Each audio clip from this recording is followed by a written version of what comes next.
에베소서 2장 11절과 13절까지 말씀, 신약 311쪽에 있는 말씀인데 우리 같이 한 목소리를 읽어볼까요? 에베소서 2장 11절부터 같이 읽습니다.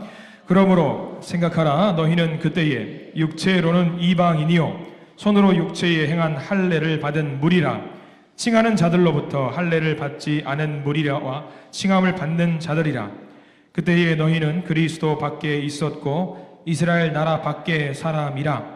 약속의 언어들에 대하여는 외인이요 세상에서 소망이 없고 하나님도 없는 자이더니 이제는 전에 멀리 있던 너희가 그리스도 예수 안에서 그리스도의 피로 가까워졌느니라. 아멘. 오늘 이 말씀과 하나님의 은혜가 넘치기를 간절히 소망합니다. 우리 기도하는 마음으로 먼저 고백할까요? 하나님과 동행하겠습니다. 옆 사람 축복하면서 하나님과 동행하십시오. 하나님과 동행하는 복된 날, 복된 주간, 한 주간 되시기를 간절히 기도하고 소망하고 축원합니다.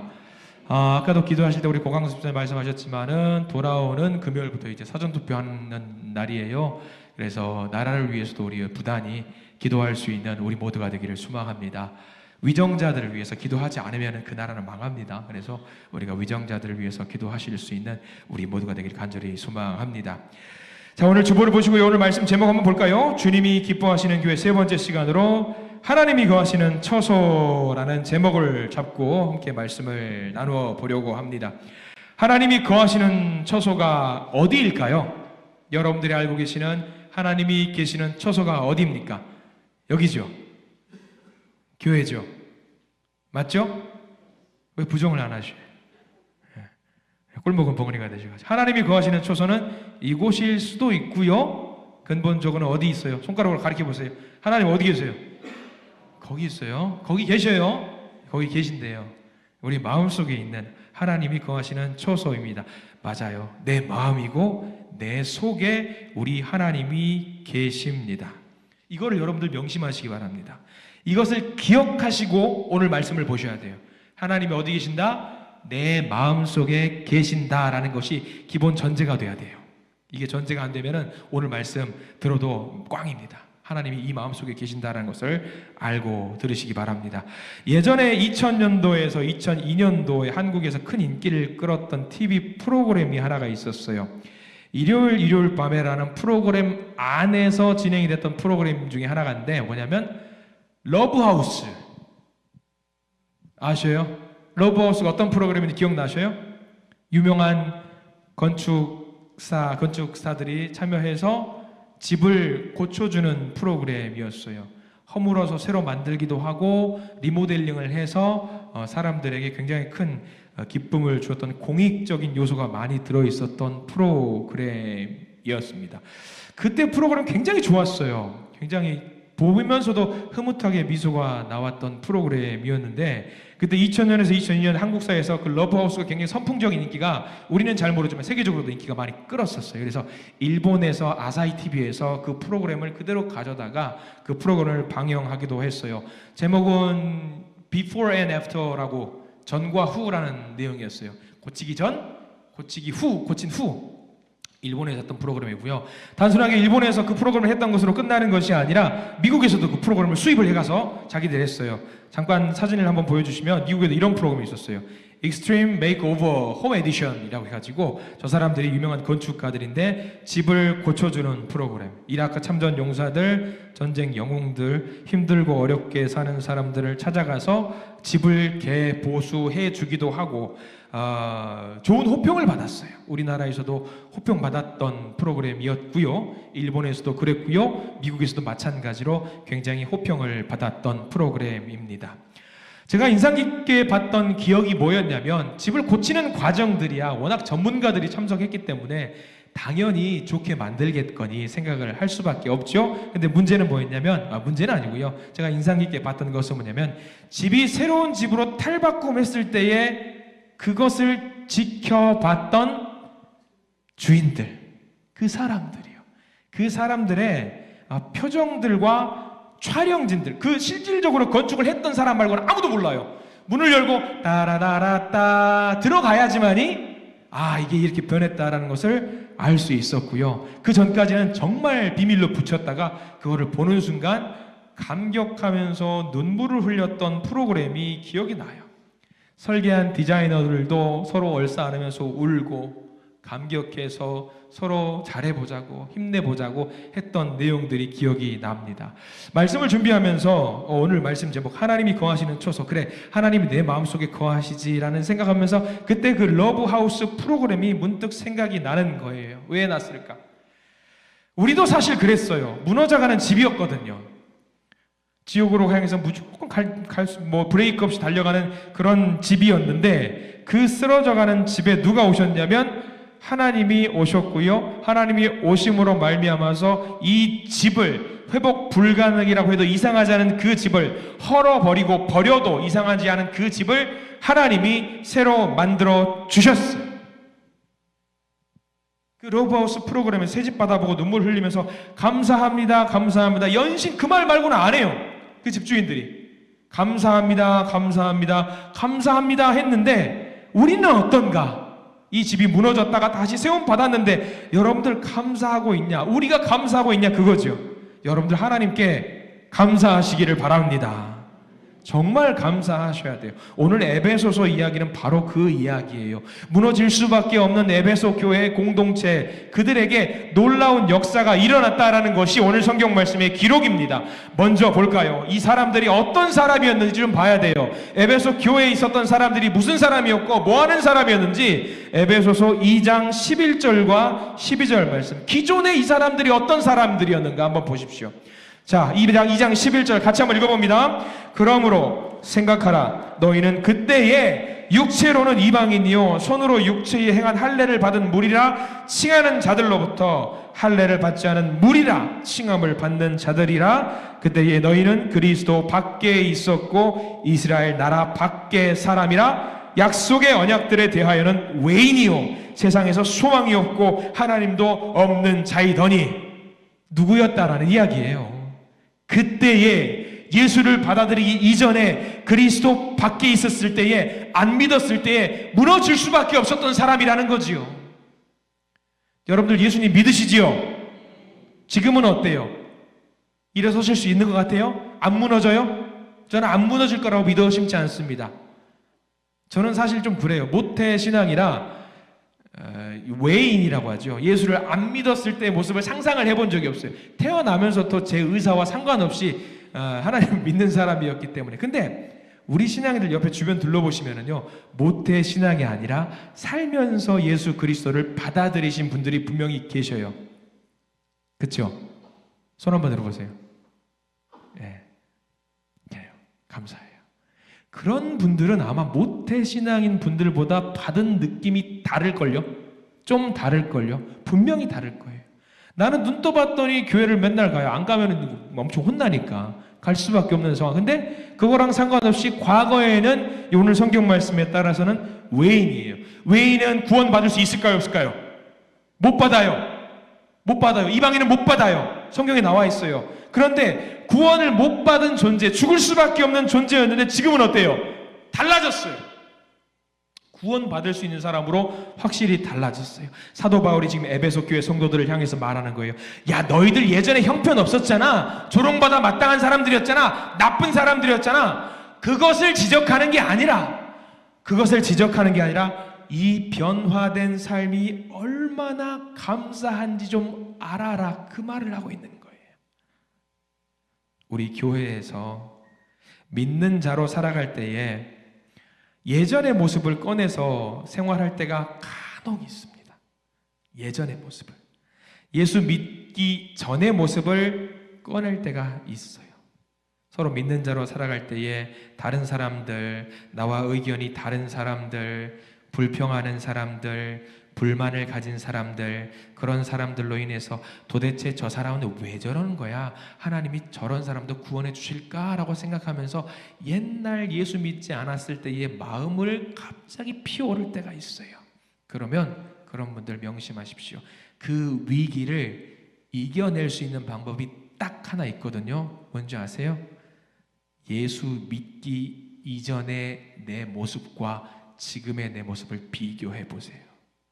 만약에 비교했는데 별반 차이가 없다, 많이 혼나셔야 됩니다. 그러나 과거와 지금이 달라졌다. 그럼 뭘 해야 되겠어요? 하나님 감사합니다 하면서 모든 사람들을 수용할 수 있게 돼요. 수용할 수 있게 돼요. 자, 방금 전에 말씀드렸던 TV 프로그램 러브 하우스, 또 미국에 있었던 프로그램들, 새롭게 바뀐 것을 확인하는 순간 모두 놀라요. 한 명도, 시청자들도 놀라요. 와, 놀라요. 그리고 시청자들도 보면서 눈물을 흘려요. 와, 저 사람 정말 힘들게 살았는데 야, 이제는 다시 일어설 수 있겠구나. 근데 문제는 뭐냐면요, 그 집을 선물 받고 천년 만년 행복한 마음 가지면 살 수 있을까요? 안 그래요. 영원히 행복해요? 영원히 행복 못해요. 왜? 집은 시간이 지나면 고장도 나고 문제도 생겨요. 그리고 한참 살다 보니까 그때는 좋았어. 근데 나중에 보니까 아이고 저거는 색깔을 저쪽 다른 색깔, 아이 분홍색으로 했어야 됐네. 아이 저거는 파란색으로 했어야 되는데, 그런 마음들이 스물스물 불만이 나와요. 그렇다고 해서 그 사람들이 러브하우스 제작진을 향해서 원망합니까? 안 해요. 안 해요. 그냥 감사한 거예요. 그냥 감사해요. 과거의 나의 모습을 보세요. 망나니 같았고 바보 같았고 세상적인 말만 했던 나의 모습, 그러면 지금은 변했어요. 조금씩. 그러나 여전히 우리는 무슨 마음을 가져야 되냐면 감사할 수밖에 없는 거예요. 그냥 감사해야 돼요. 그렇게 우리가 변화된 모습을 오늘 성경 말씀 13절 말씀, 에베소서 2장 13절 말씀에는 기록이 되어 있는데 우리 같이 한번 읽어볼까요? 2장 13절입니다. 이제는 전에 멀리 있던 너희가 그리스도 예수 안에서 그리스도의 피로 가까워졌느니라. 전에 멀리 있던 우리들이 이제 예수로 말미암아서 가까워졌어요. 근데 무엇을 향해서 가까워졌느냐? 요거 잘 보십시오. 우리가 새로운 집을 갖고 새로운 영혼을 갖고 이제 가까워졌다라고 한다면 대번에 무슨 생각을 하냐면 이런 생각을 할 겁니다. 내가 주님과 얼마나 가까워졌는지 알아? 내 신앙의 모습을 자랑할 때가 많이 있어요. 내 신앙의 모습을 드러내는 경우가 있습니다. 에베소 교회도 그런 사람들이 있었나 봐요. 조금 나아졌다고 자기 모습 뽐내고 내가 맞고 내가 정답이라고 말하면서 의도하지 않았다라고 할지라도 날 좀 보라고, 내가 얼마나 대단한 사람인지 알아? 그렇게 말하는 사람이 있었나 봐요. 물론 예수 그리스도에게 가까이 다가가는 것 중요한 일입니다. 근데 오늘 에베소 교회에서 사도 바울이 강조하고 있는 것은 좀 다른 거예요. 에베소서 2장 13절 말씀을 보시면은 잘 보셔요. 자, 파란색 글씨 그 다음 화면 보세요. 전에 멀리 있던 너희. 자, 저게 무슨 말일까?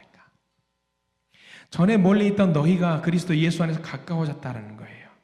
당연히 예수 그리스도 앞으로는 가까이 가야 돼요. 맞아요. 근데 오늘 사도 바울이 강조하고 있는 건 뭐냐면 전에 멀리 있던 너희가 가까워졌다라고 나와 있어요. 자, 그 다음 절 2장 14절 보실까요?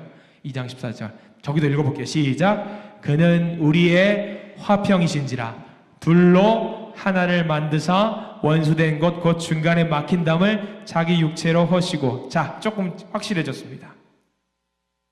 뭘 말하느냐? 둘이 하나가 됐다라는 것을 강조하고 있는 거예요. 예수를 믿기만 하면은 모든 사람들이 하나님의 자녀가 되는 것.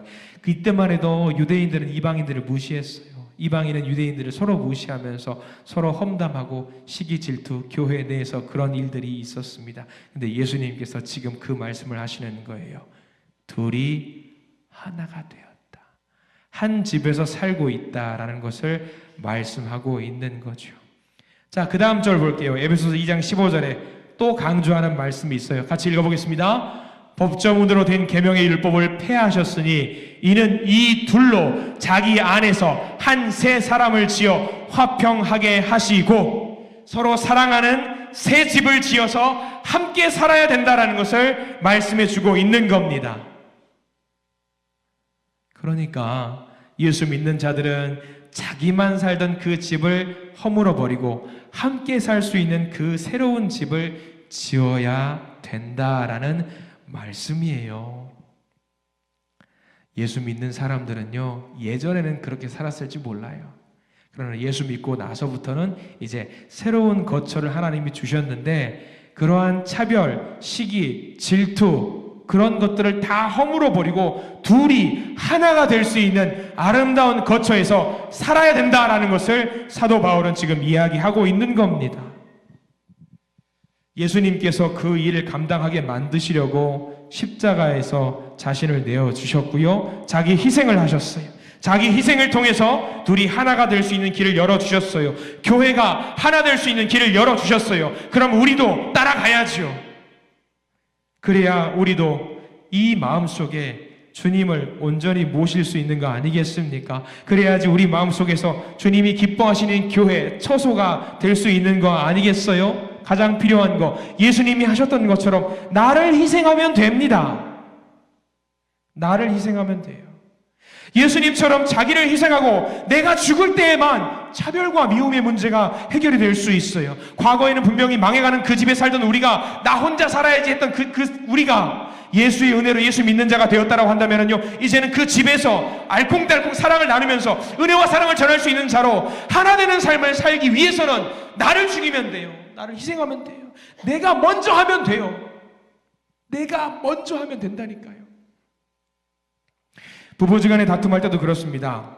부부지간의 다툼의 본질을 이렇게 말하더라고요. 권력 다툼이라고 하더라고요. 부부싸움의 본질은 권력 다툼. 누가 잘했냐, 누가 더 낫냐, 못했냐, 그거라고 하더라고요. 서로 잘했다고 내가 맞다라고 하면은 부부싸움이 해결이 될까요? 안 돼요. 누군가는 자기 희생을 해야 돼요. 누군가는 먼저 미안하다고 말을 해야 돼. 그래야지 해결이 될 수 있어요. 교회도 마찬가지예요. 성도도 마찬가지예요. 교회 간의 성도들 간의 다툼이 왜 없겠습니까? 성도들 간의 시시비비가 왜 없겠습니까? 그런데 내 안에 예수님이 계신다라고 말씀은 하는데 이 시시비비를 다툼을 해결하지 못하면서 예수님이 내 안에 계신다라고 아멘으로 말하는 사람들이 너무나도 많이 있다라는 거예요. 하나님이 우리 마음속에 새 집을 주셨어요. 감사합니다. 감격은 잊어버리고 내 마음속에 예수님은 들어올 수 있는데 당신은 못 들어옵니다. 이거 말 돼요? 안 돼요? 안 되는 거잖아요. 여러분, 한번 질문을 드려볼게요. 여러분들 마음 안에, 우리들 마음 안에 예수님이 계신다라는 것을 믿으십니까? 예수님께서 우리들의 마음에 있는 허물어진 집을 새롭게 만들어 주셨음을 믿으십니까? 그러면 우리는 자기 희생해야 됩니다. 예수님이 희생하셨던 것처럼 우리도 희생해야 합니다. 그리고 여러분들은 자기 희생하실 수 있는 분들이라고 믿습니다. 믿습니다. 내가 먼저 해야 되더라고요. 내가 먼저 손 내밀어야 되고요. 내가 먼저 내려놓으면 되더라고요. 근데 많은 사람들이 네가 먼저 해라. 네가 먼저 해라. 네가 문제다. 네가 다시 생각해라. 네가 먼저 고쳐라. 아니요. 여러분들 예수님께 그렇게 말씀하실 수 있겠어요? 예수님께서 야 내려놔라. 아니요. 예수님이 틀렸어요. 여러분들 이렇게 말씀하실 분들 계시냐는 거예요. 예수님께서 분명히 우리에게 새로운 집을 주셨는데 그 감격 속에서 살아야 되는데 여전히 우리는 예전에 무너지는 그 집에 살았던 생각들을 갖고 사는 분들이 많이 계십니다. 여러분들 본문 조금만 더 볼게요.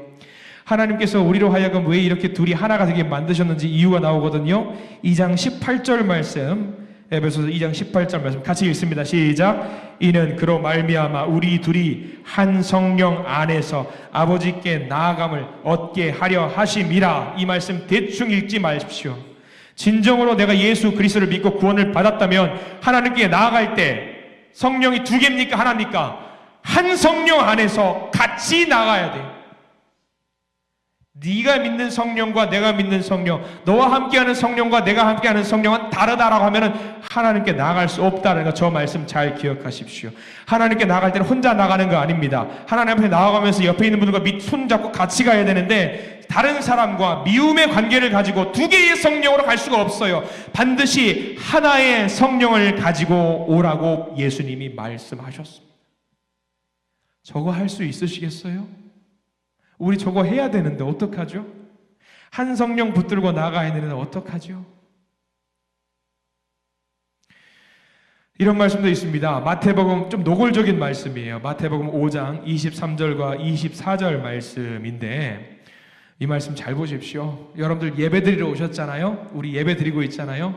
근데 예배 드리기 이전에 반드시 해야 될 일이 있다라고 주님이 말씀해 주신 부분입니다. 같이 한번 화면 보면서 읽어볼게요. 그러므로 예물을 제단에 드리다가 거기서 내 형제에게 원망 들을 만한 일이 있는 줄 생각나거든 예물을 제단 앞에 두고 먼저 가서 형제와 화목하고 그 후에 와서 예물을 드리라. 아멘. 여러분들 저거 할 수 있으시겠냐고요. 저거 해야 된대요. 저거 안 하면 하나님이 예배를 받으신다 안 받으신다? 안 받으신대요. 자, 문 열어드릴 테니까 잠깐 나갔다 오실래요? 주님이 기뻐하시는 교회, 내 마음속에 주님을 모실 수 있는 것처로 살기 위해서는요, 새로운 마음가짐과 새로운 시선으로 살아야 돼요. 저 가르침대로 살아야 돼요. 집은 분명히 새 집인데 여전히 옛날 마음으로 살고 있다고 한다면 그 집에서 살 수가 없어요.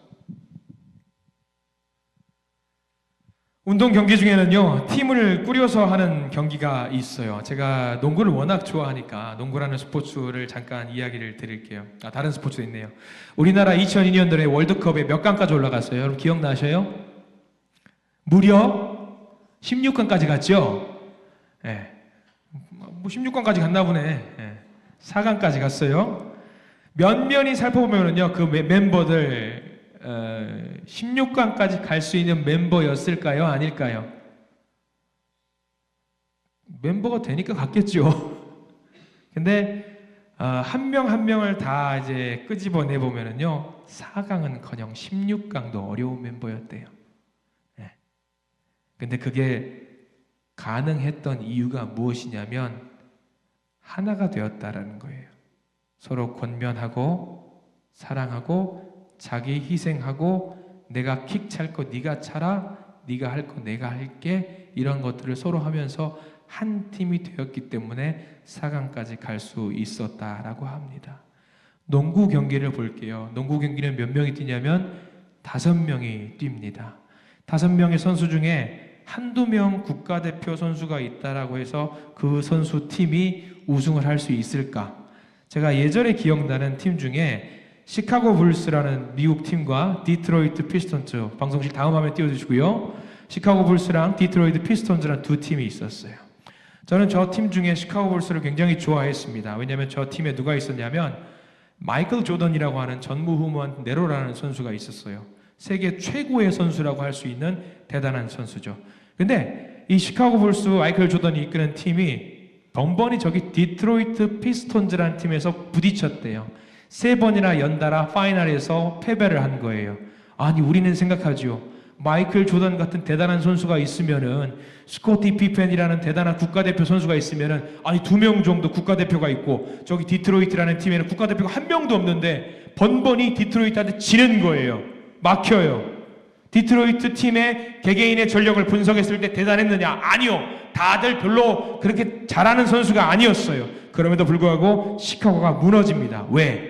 이 디트로이트라는 팀의 5명 뿐만 아니라 후보군에 있었던 10명, 15명의 선수가 모두가 하나가 되어버렸어요. 그러면 에이스가 있다라고 해도 시카고 불스를 이길 수가 없는 거예요. 다음 사진 보여주실래요? 무슨 장면입니까? 오케스트라, 환연악단 연주하는 모습이죠. 악기가 얼마나 많이 있어요. 저 팀 중에 누구 하나 내가 더 뛰어나고 잘났다고 독창적인 연주를 하면 저 팀은 무너집니다. 한 명 한 명이 자기가 맡은 역할에서 묵직하게 잘 할 때에 저 팀은 원팀으로서의 대단한 노래를 만들 수 있는 거예요. 오늘 에베소 교회를 향해서 하는 말씀이 바로 저겁니다. 우리의 신앙생활은 하나가 될 때 아름다운 한신교회가 될 수 있는 거예요. 혹시 지금 내 마음속에 불편한 관계에 있는 사람이 있다라고 한다면 우리 교회가 아니라고 할지라도 우리들의 가정도 있을 수 있을 것이고요. 어떤 공동체, 직장, 여러 가지 제목들이 있을 거예요. 근데 내가 스스로 주님이 내 마음속에 있다라고 고백을 하면서도 옛날 집에 머물러 있는 사람처럼 자기 희생하지 않고 고집 속에 살고 있다라고 한다면요, 하나님은 이 집에 사실 수가 없어요. 언제까지 그 심각한 문제를 덮어놓고 나만 그냥 잘 믿으면 되지라고 하면서 교회 생활 할 수 있을까? 안 된다라는 거예요. 하나님은 아십니다. 오늘 이 말씀도 우리에게 벌 주시려고 하시는 게 아니에요. 안타깝게 여기시면서 그 마음이 사랑의 마음으로 바뀌기를 원하셔서 이 말씀을 우리에게 주셨습니다. 혹시라도 둘이 하나가 되지 못한 상태라고 한다면요, 빨리 해결하십시오. 나중에요? 아니요, 지금이요. 지금. 새로운 건물 예수 그리스도를 모퉁이돌로 하는 교회의 특징이 21절과 22절 말씀에 기록이 되어 있습니다. 에베소서 2장 21절과 22절 말씀 읽어보겠습니다. 시작. 그의 안에서 건물마다 서로 연결하여 주 안에서 성전이 되어가고 너희도 성전 안에서 하나님이 거하실 초소가 되기 위하여 그리스도 예수 안에서 함께 지어져 가느니라. 자, 저 말씀 잘 보십시오. 잘 보세요. 그의 안에서 건물마다 서로 연결하여 주 안에서 성전이, 그 다음 뭐라고 되어 있냐면 되었고가 아니라 되어가고라고 나와 있어요. 제일 끝에 보실래요? 그리스도 예수 안에서 함께 지었고가 아니라 지어져 가느니라. 완료가 아니에요. 계속 하는 거예요. 언제까지? 하나님 나라 갈 때까지. 우리는요, 사람이라서 완벽하게 못해요. 다만 우리가 할 수 있는 건 뭐냐? 지어져 가는 거고 되어 가는 거예요. 여러분들 돌아보십시오. 이전에 내 상태 한번 돌아보세요. 문제가 분명히 많았지만 하나님의 은혜로 지금까지 살고 있지 않습니까? 은혜와 감격, 내가 받았던 그것만 생각하시고요, 은혜 받은 대로만 사십시오. 그리고 되어 가시고요, 지어져 가세요. 되어 가시고 지어져 가세요. 바로 그때에 하나님은 오셔서 뭐라고 말씀하시느냐? 진행 중이구나. 되어 가고 있구나. 지어져 가고 있구나. 그래, 나 여기서 머물러도 되지라고 하나님은 우리에게 말씀하실 겁니다. 왜? 우리는 이미 되지 않고 진행 중이기 때문에. 오늘 우리 이 말씀을 새기면서 우리 마음속에 우리 주님을 모시면서 살아가는 귀한 하나님의 백성들이 되시기를 간절히 축원합니다. 기도하겠습니다.